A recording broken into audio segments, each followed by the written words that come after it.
थी कि हमने अपने नौजवानों को कंट्रोल किया हुआ है, अगर कंट्रोल से बाहर हो गए तो हुकूमत के लिए बड़ी दिक्कतें पेश आ जाएंगी।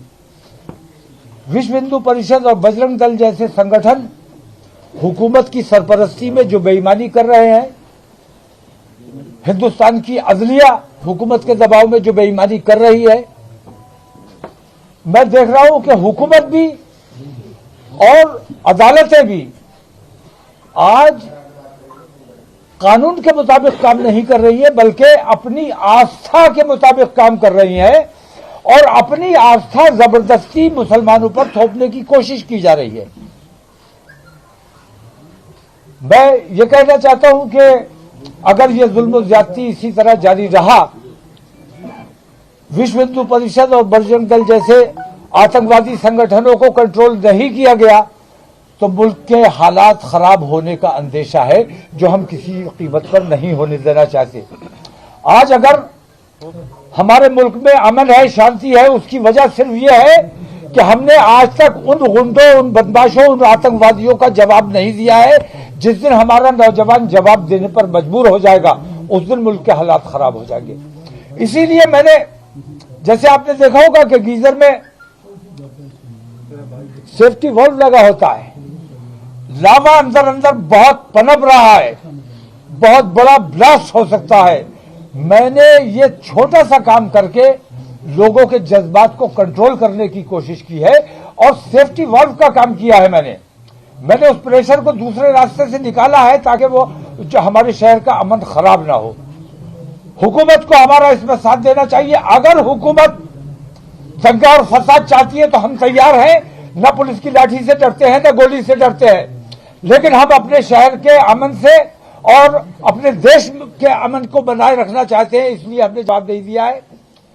मेरी मांग यह है कि मुफ्ती सलमान अजहरी को फौरन रिहा किया जाए और ये जो बुलडोजर की कार्रवाई चल रही है, असल में मैं बुलडोजर की कार्रवाई की मुखालफत इसलिए कर रहा हूं कि ये कोर्ट का काम पुलिस ने अपने हाथ में लिया हुआ है। जब अदालतें मौजूद है, किसी ने अपराध किया है, उसको गिरफ्तार कीजिए, अदालत के सामने पेश कीजिए, अदालत उसे सजा दे या जो भी करे। लेकिन पुलिस जो बुलडोजर चला रही है, हुकूमत जो बुलडोजर चला रही है, इस बुलडोजर के खिलाफ सुप्रीम कोर्ट को सख्त संज्ञान लेना चाहिए। लेकिन मैं ये देख रहा हूं कि कहीं ना कहीं सुप्रीम कोर्ट जैसी संस्था सरकार के दबाव में काम कर रही है और ये हमारे देश के लिए बेहद घातक सिद्ध होगा। अगर देश में अमन चाहिए और भाईचारा चाहिए, जो हुकूमत की भी जिम्मेदारी है और हमारे सुप्रीम कोर्ट की भी जिम्मेदारी है, तमाम अदलिया की जिम्मेदारी है, अगर ये अमन व अमान बनाए रखना है तो बुलडोजर की कार्रवाई बंद होनी चाहिए और पुलिस को जो ज्यादा इख्तियारात दिए हुए हैं, उन इख्तियारात में कटौती की जानी चाहिए। जो बेईमानी की गई है, उन बेईमानियों को वापस किया जाना चाहिए। उत्तराखंड में जो बवाल हुआ है, हल्द्वानी में थाना फूंक दिया गया, वहां उत्तराखंड में जो कुछ हुआ है, हल्द्वानी में जो कुछ हुआ है, जिम्मेदार उसके लिए कौन है? धामी पागल हो चुका है। उसने ये देखा कि नरेंद्र मोदी ने, जब वो मुख्यमंत्री हुआ करता था, तब उसने गोधरा कांड कराया, फसाद कराया, मुसलमानों का कत्लेआम कराया, प्रधानमंत्री बन गया।